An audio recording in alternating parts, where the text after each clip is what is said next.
The funding for this program is provided by the Corporation for Public Broadcasting and the Friends of 4, 10, and 12. The basic issue is, are we going to use our own resources, or is somebody else going to use them? And the answer for the last 200 years of the history of this country has been very clear. Somebody else is going to use them. For shame, what they have done and what they are attempting to do to the indigenous people of this land. I do not wish to be only remembered in the history books, or my children's children to be only read about us in the history books. Although the times have changed, the issues for this country's 1.5 million American Indians really haven't, since they were confined to reservations over 100 years ago. That story tonight on Idaho Reports.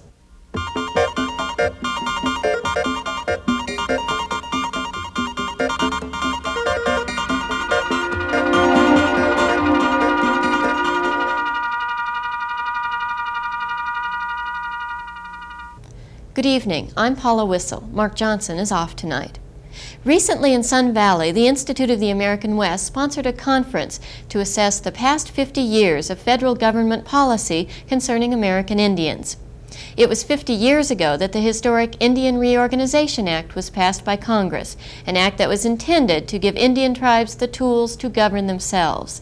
The conference brought together tribal leaders, former Bureau of Indian Affairs commissioners, anthropologists, and historians to look at the progress Indians have made over the past 50 years, whether or not true self-rule has been accomplished, and at the current status of American Indians. That status remains, for the most part, dismal. The statistics tell the story.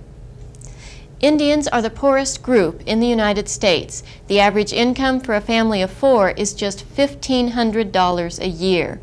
The unemployment rate on Indian reservations hovers around 50%. Here in Idaho, the Shoshone-Bannock tribe's unemployment rate is 65%. The suicide rate for American Indians is the highest in the nation. Although over 2,000 pieces of legislation concerning Indians have been passed by Congress over the past 2 centuries, the problems remain. It's impossible to talk about present-day Indian policy without looking at the past, and those in attendance at the conference were constantly reminded of the sins of the past. You were sent to boarding school. I was.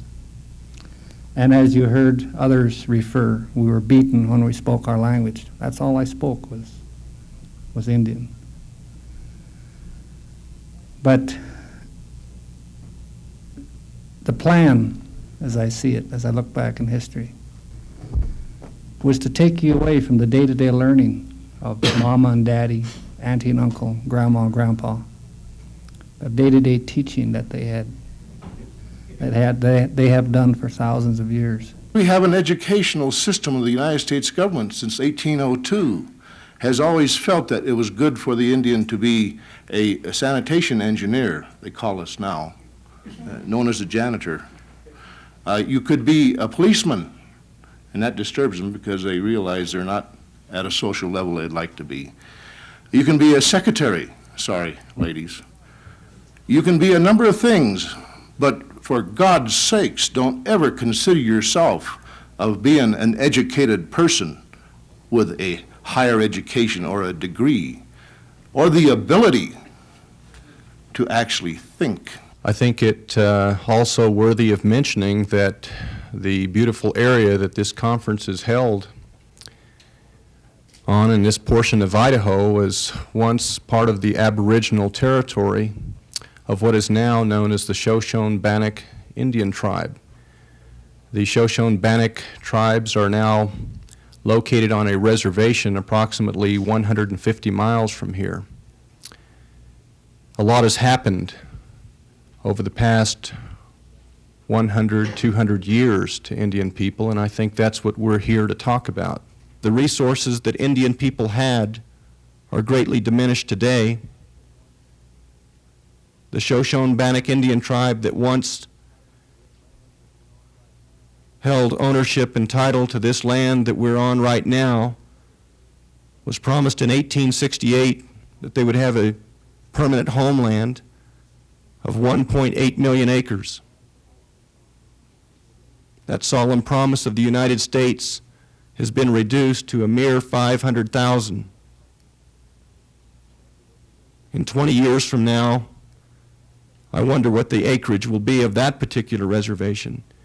And yet, as we look around to tribes, we consider that as one of the luckier groups of Indian people as far as their ability to be able to maintain their rights and resources. I like to sing this song because, to me, I hear some people say it's played all over the world. And when you think of it, it says a lot for all of us.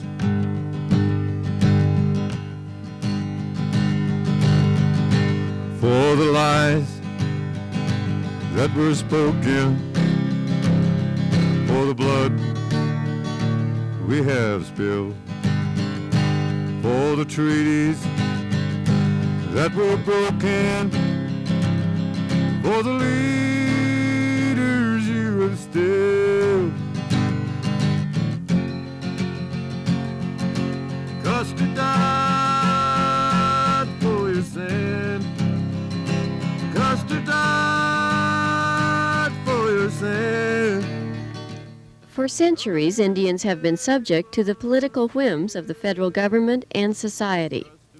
Originally, in exchange for turning over vast areas of land to the federal government and remaining on reservations, Indians were given the promise of health care and education and other basic services. But in the 1950s, a time when many believed that everyone, including American Indians, should become part of the great melting pot, termination acts were passed, and 5 reservations were eliminated. The Indians were given money for their land and ceased to exist as Indians in the eyes of the federal government, and therefore ceased to qualify for federal services guaranteed them. It's generally believed that termination had disastrous effects. 2 reservations have since been restored, and all recent presidents have publicly opposed such a policy. Custer died for your sin. The scars of the termination era of the 50s are still deeply felt by Indian tribes in the United States. Many at this conference expressed a fear of a reoccurrence and see federal budget cuts to Indian tribes as just another form of termination. There was also a fear expressed here of assimilation into white society, something many Indians see as genocide. I do not wish to be only remembered in the history books, or my children's children to be only read about us in the history books. This unique people on this continent, as third world indigenous people throughout the world, need their identity. To have a versatile world is what the Creator intended. If he wanted a melting pot, he'd have made it a long time ago. Would have been all one color, maybe the same size. From the times of removal, through the creation of reservations, through the enactment of the Major Crimes Act in 1885, to the General Allotment Act in 1887, right on through, you can see the work of the United States Congress in trying to dismantle tribal government and Indian rights. Along with that, I think something that has not been mentioned, that runs very much parallel to this, is the actions of the courts in the United States, where the rights of Indian people as tribal governments are being eroded. So it's a little disturbing to me, and I think I understand how, in what context the comment was made. But if we start thinking that termination is something of the past, I believe we're being set up. Your time, because I think I stirred up kind of a storm this morning by suggesting that termination bills aren't right down the pike from us. What I meant to say,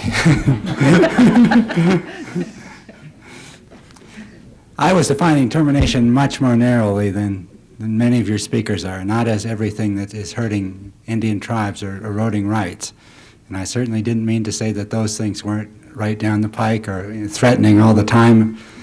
What I did mean to say is that my study of how termination happened indicated conditions that no longer exist. Not that white attitudes are better, not that there aren't people in the Reagan administration that would love to put a policy like this forward, simply that the Indian tribes have much more capacity to resist. They have many more skills.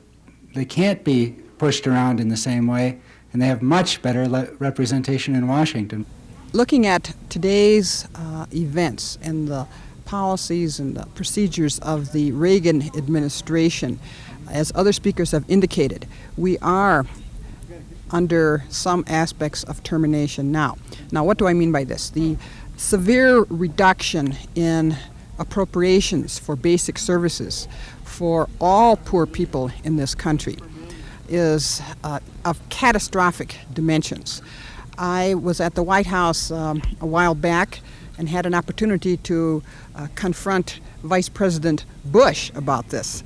I talked with him very briefly, introduced myself as an American Indian, and I told him I had two things to tell him.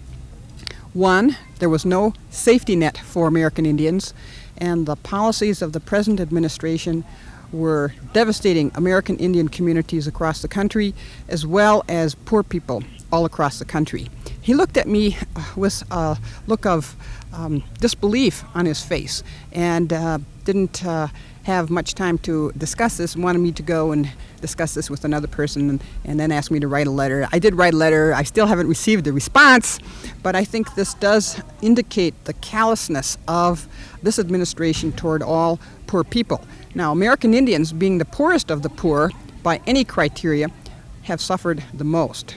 The roots of termination are always going to be present in federal Indian policy, and there's going to be federal Indian policy 200 years from now, and the same forces are going to be there, and they are economic interests that want to free up Indian resources, so to speak, for the majority society.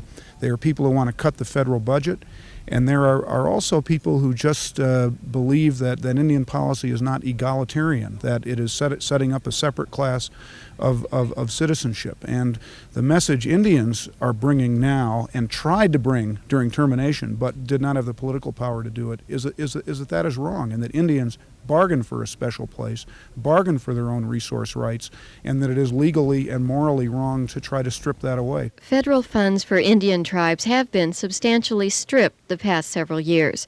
Federal contracts and grants paid directly to tribes have been cut by 1/3 in the past year. In Idaho, the Shoshone-Bannock Indians on the Fort Hall Reservation have seen Indian Health Service funds cut by 56% in just the past 2 years. In addition to expressing concern over the federal funding cuts, tribal leaders attending the conference talked of the importance of retaining tribal land and resources. The basic issue is, are we going to use our own resources, or is somebody else going to use them?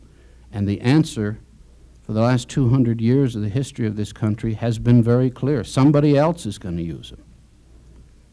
And I don't see the slightest indication that that is in the process of change, or that there's any demand for it to change, other than from Indians and a few of our friends.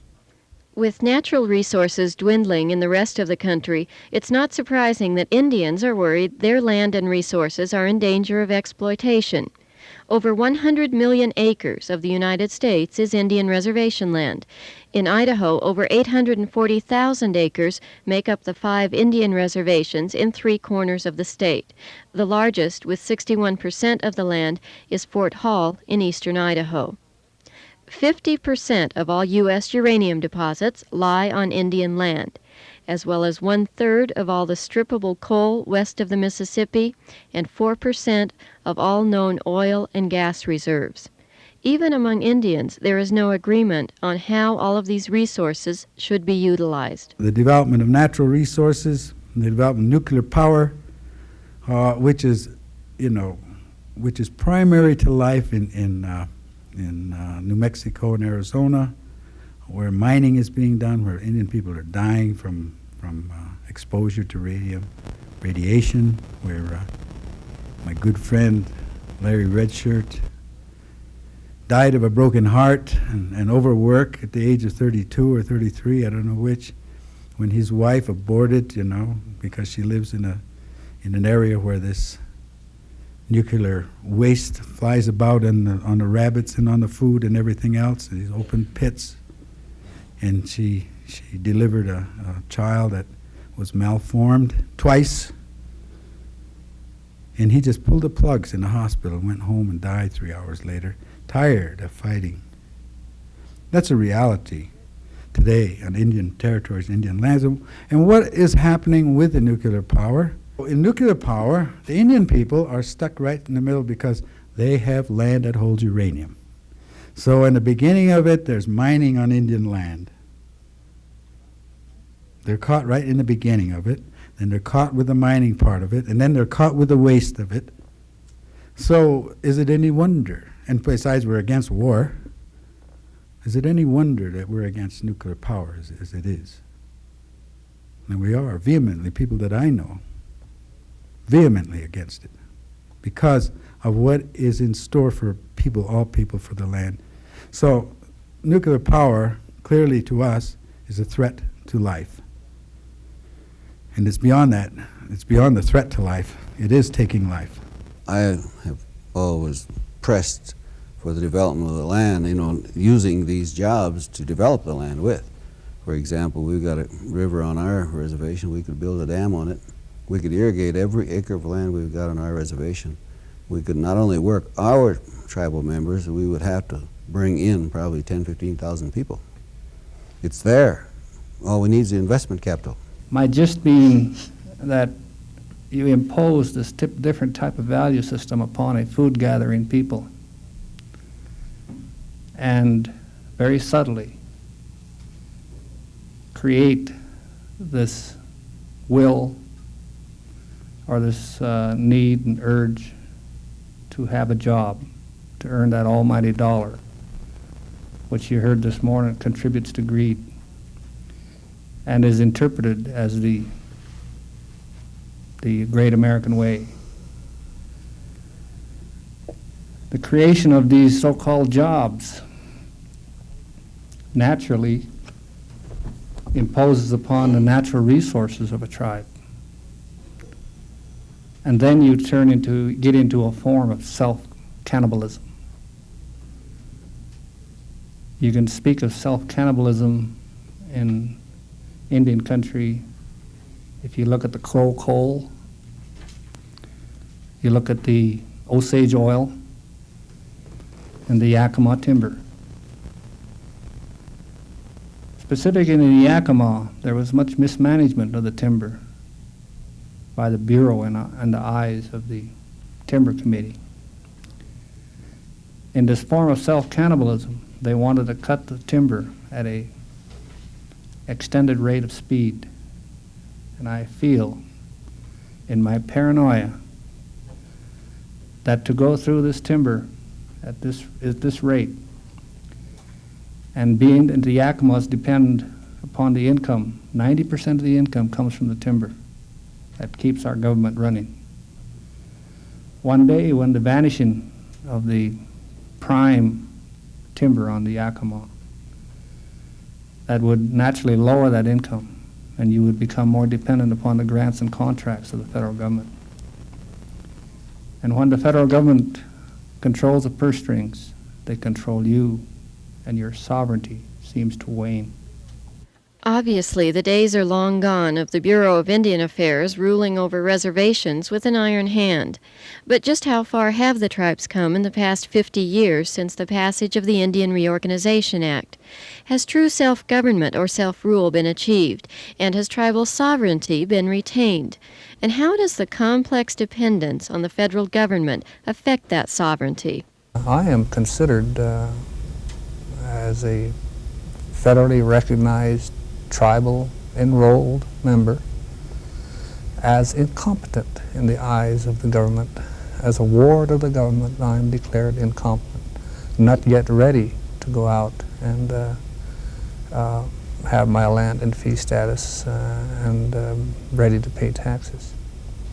But so you have this vicious cycle where supposing I do come on around and work hard for self-sufficiency.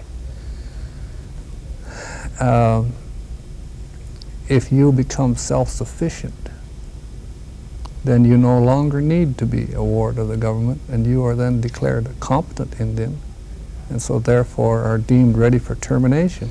Is trusteeship consistent with the notion of self-rule? Can you have them both?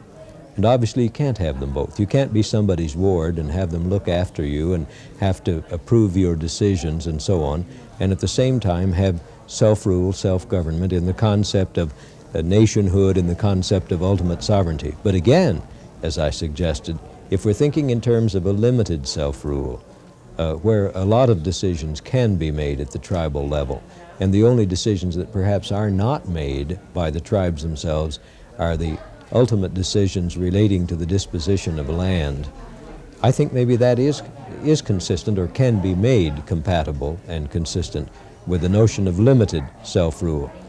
Long ago, the concept of absolute sovereignty, of nationhood, with respect to Indian groups disappeared.